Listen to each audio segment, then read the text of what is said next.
Saya gaji saya 1,000.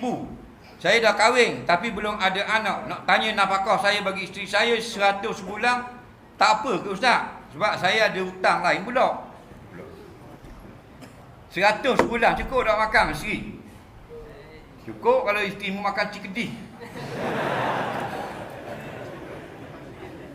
Ni lebih kurang 1,500 lah sebulan, makan, minum, pakaian. Okey? Dalam kitab I'anatul Talibin 2 kali sehari makan. Nasi dengan ada lauk dan ada air. Jadi kalau sekali makan RM5, 2 kali makan RM10. Contohnya.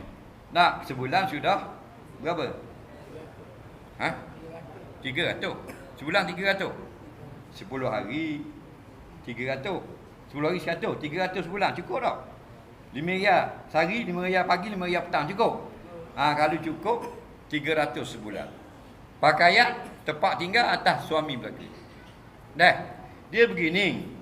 Dia wajib kita selesaikan nafkah ini ialah isteri kita dapat makan pagi dan petang ataupun tengah hari dan malam, sekurang-kurang hak wajib 2 kali sehari.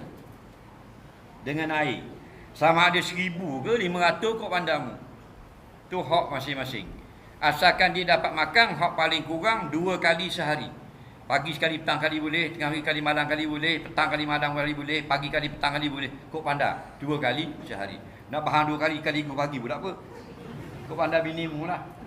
Ada nasi, ada lauk, ada air. 2 kali sehari. Nampak?